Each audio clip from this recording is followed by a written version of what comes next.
আমাদের একটা নিজস্ব অর্থনৈতিক অঞ্চল আছে। উত্তরে হলো নেপাল আমাদের অঞ্চল, ভুটান একই কাণ্ড, তেমনি ভারতের পূর্বাঞ্চল।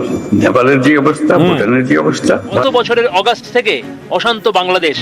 5ই অগাস্ট শেখ হাসিনা বাংলাদেশ ছাড়েন। পালাবদলের পর তদারকির সরকারের মাথা হিসেবে বারবার সুর চড়িয়েছেন ইউনূস। পাকিস্তানের হাত শক্ত করে ধরেছেন আর ভারতের উপর চাপ বাড়ানোর চেষ্টা করেছেন। यूनाइटेड इकोनॉमिक कॉरिडोर जिसमें 7 सिस्टर्स नेपाल, भूटान और बांग्लादेश, ये 7 सिस्टर्स ने खुद कहा है कि हम बांग्लादेश के साथ मिलकर इंपोर्ट एक्सपोर्ट्स करना चाहते हैं, हम मेनलैंड इंडिया के साथ नहीं। और इसी तरह नेपाल, भूटान ने कहा है हम बांग्लादेश के साथ मिलकर करना चाहते हैं, यानी इकोनॉमिक कॉरिडोर बनाना चाहते हैं। इसका मतलब यह हुआ कि इंडिया के जो लोग हैं वो इंडिया से तंग हैं, लेकिन अब बात को घुमाया जा रहा है, उल्टा इल्जाम बांग्लादेश पर लगाया जा रहा है कि देखिए प्रोफेसर मोहम्मद यूनुस डर चुके हैं। मोदी और ट्रंप की जो मुलाकात हुई है उसके बाद अब घुटने टेक दिए हैं प्रोफेसर यूनुस ने। अब ये यानी अपनी जो इंसल्ट है, एम्बैरसमेंट है, उसको छुपाने के लिए अब इंडियन जो अंतभक्त हैं वो किस तरह से बात को घुमा रहे हैं और उल्टा बांग्लादेश के ऊपर फेंक रहे हैं कि देखो भाई बांग्लादेश डर गया है, बांग्लादेश भारत के साथ, नेपाल, भूटान के साथ इकोनॉमिक कॉरिडोर करना चाहता है। अब इनको पता है हम दिवालिया हो जाएंगे, ट्रंप सैंक्शन लगा देगा बांग्लादेश के ऊपर। यानी ये देखें कितने बड़े झूठे हैं। 7 सिस्टर्स, नॉर्थ ईस्टर्न स्टेट्स, वो खुद कह रहे हैं कि हम बांग्लादेश के ऊपर डिपेंड होना चाह रहे हैं, हम पहले भी थे और हम मेनलैंड इंडिया के साथ कनेक्ट नहीं होना चाहते। अस्सलाम वालेकुम दोस्तों, আমি এহসান খান আর আপনারা দেখছেন এহসান খান ইউটিউব চ্যানেল। আশা করি আপনারা সবাই ভালো আছেন। दोस्तों बहुत इंपॉर्टेंट न्यूज है, वीडियो क्लिप भी है, वो भी हम देखेंगे कि किस तरह से अब जो इंडियन है उनकी चीखें 7वें आसमान पर आवाज जा रही है, चीखों की। और उनके 14 तबक रोशन हो गए हैं। 14 तबक जो रोशन किए हैं वो किसी और ने नहीं किए, बल्कि आपके और मेरे और बहुत सारे करोड़ों लोगों के जो दिल की धड़कन है प्रोफेसर यूनुस ने किए हैं। जी हां, प्रोफेसर यूनुस ने कहा कि भाई एक इकोनॉमिक कॉरिडोर देखें, जो इंटरेस्टेड है उसमें 7 सिस्टर हैं, उसमें नेपाल, भूटान है। नेपाल, भूटान और 7 सिस्टर ने खुद कहा बांग्लादेश को और फिर प्रोफेसर को कि हम इनकी दादागिरी से, यानी इंडिया की और इंडिया से हम जो डिपेंडेंसी है इंडिया की, उससे हम बाहर आना चाहते हैं, हम आपके साथ मिलकर काम करना चाहते हैं। अब इंडिया वाले क्या कह रहे हैं, जो प्रोफेसर यूनुस है ये डर गया है, अब ये इंडिया के साथ इकोनॉमिक कॉरिडोर बनाना चाहता है, नेपाल, भूटान को भी लाकर। ओ भाई क्या हो गया, आप लोगों को इतना झूठ बोलते हो?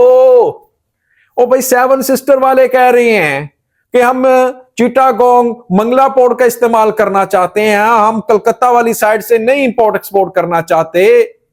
वो खुद कह रहे हैं और आप कह रहे हैं कि उल्टा, यानी इनकी बेइज्जती हो रही है। असल में मसला ये इंसल्ट हो रही है कि इनके अपने ही लोग बांग्लादेश के हक में, बांग्लादेश के पक्ष में बात कर रहे हैं।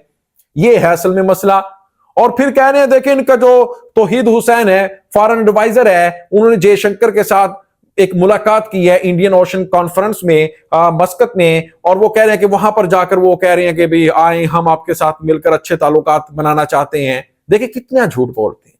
जयशंकर ने कहा कि हम बांग्लादेश के साथ अच्छा रिश्ता चाहते हैं, अच्छा रिलेशन चाहते हैं, तो आगे से तौहीद हुसैन ने जो कहा, भाई कमाल कहा, उसने कहा कि ठीक है रिलेशन चाहते हैं, लेकिन एक कंट्री टू कंट्री का जो होता है ना रिलेशन, उस तरह का, दादागिरी नहीं, ये बड़ा भाई छोटा भाई वाला कोई रिश्ता नहीं होगा, इक्वालिटी बेस एक रिश्ता बनाना चाहते हैं तो भाई मोस्ट वेलकम।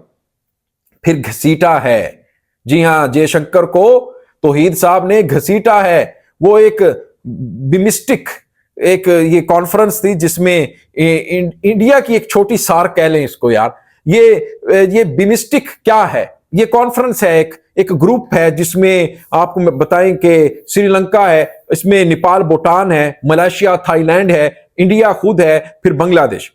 अब वो इसका बनाने का जो मकसद है, एक छोटी सार्क ग्रुप, यानी इंडिया का इन्फ्लुएंस रहे इसके ऊपर। अब ये बिमिस्टिक कॉन्फ्रेंस में बताया जा रहा है कि अप्रैल में मुलाकात भी हो सकती है मोदी और प्रोफेसर यूनुस के दरमियान, लेकिन प्रोफेसर के पास अब टाइम नहीं है, अब मोदी तरसेगा मुलाकात करने के लिए। अब जरूरत बांग्लादेश को नहीं है बल्कि इंडिया को है, बांग्लादेश की। अब ये बिमिस्टिक के ऊपर जोर दे रहे हैं हिंदुस्तान वाले, लेकिन बांग्लादेश कह रहा है कि भाई सार्क को फाल करो, एक्टिव करो। सार्क के अंदर चाइना भी आ रहा है, अब पाकिस्तान तो ऑलरेडी है। अब ये मसला है, अब देखिए दोनों का जो विजन है वो अलग अलग है, यानी वो एक दूसरे पेज पर है, इंडिया और बात कर रहा है, बांग्लादेश और बात कर रहा है।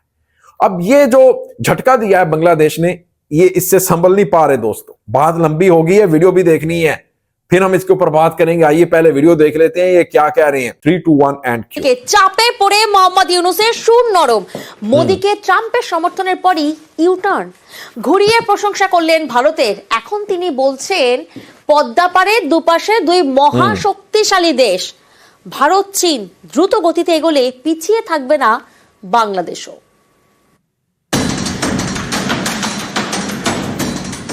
There was no role for our deep state. It was. This is something that, but I will leave Bangladesh to the Prime Minister. বাংলাদেশের বিষয়টি মোদির হাতে ছেড়ে দিলাম। আমেরিকার প্রেসিডেন্ট ডোনাল্ড ট্রাম্পের এই মন্তব্যেই কেঁপে গেছে ঢাকা। চাপে পড়ে সুর নরম মোহাম্মদ ইউনূসের। দুই পাশে দুই মহাশক্তি আমাদের, ভারত আর চীন, তারা দ্রুত গতিতে এগিয়ে যাবে। সেই থেকেই আমার বদ্ধমূল ধারণা বাংলাদেশের ভবিষ্যৎ অতি চমৎকার। বাংলাদেশকে আটকে রাখার কোনো ক্ষমতা কারো নাই। এটা একটা মহাশক্তিধর অর্থনীতি তৈরি হবে।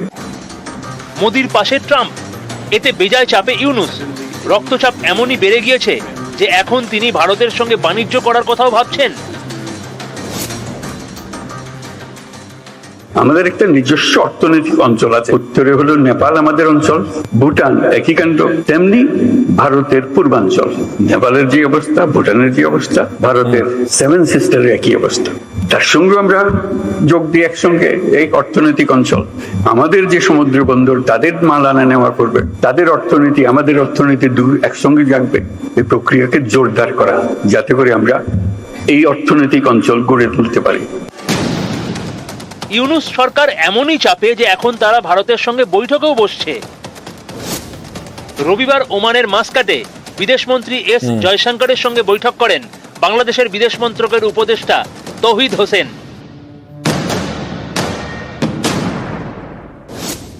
এখানেই শেষ নয়, সোমবার থেকে দিল্লিতেও বৈঠক।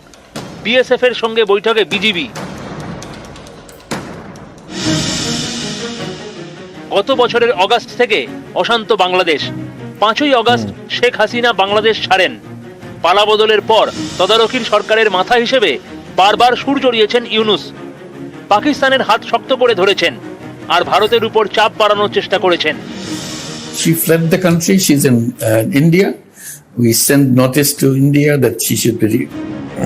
এসব বলে भारतेर ओपर चाप बढ़ानो जाएगी। दोस्तों आपने ये वीडियो देखी है किस तरह से प्रोफेसर मोहम्मद यूनुस ने साफ साफ अल्फाज में कहा है, और फिर जो अब हिंदुस्तान मीडिया है अब बात को दूसरी तरफ लेकर जा रहा है, दूसरे एंड पर खेलना चाह रहा है।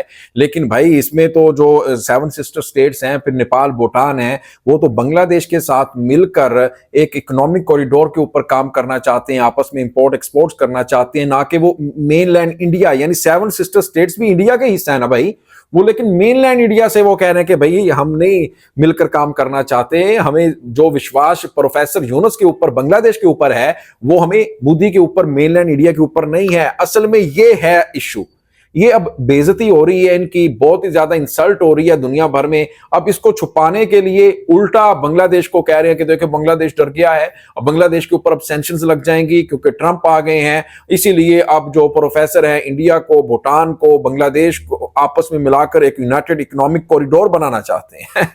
अंत वक्त की सोच देखा है आपने दोस्तों कि किस तरह से ये बातें करते हैं यार, और ऐसा नहीं है, वो खुद कह रहे हैं 7 सिस्टर वाले कि हम आपके साथ मिलकर काम करना। फिर प्रोफेसर है वो, इकोनॉमी के ऊपर उसने बड़ा काम किया, उसने फिर एक फार्मूला दे दिया। तो ये है असल में बात। मिलेंगे दोस्तों आपसे नेक्स्ट वीडियो में, तब तक के लिए अल्लाह हाफिज।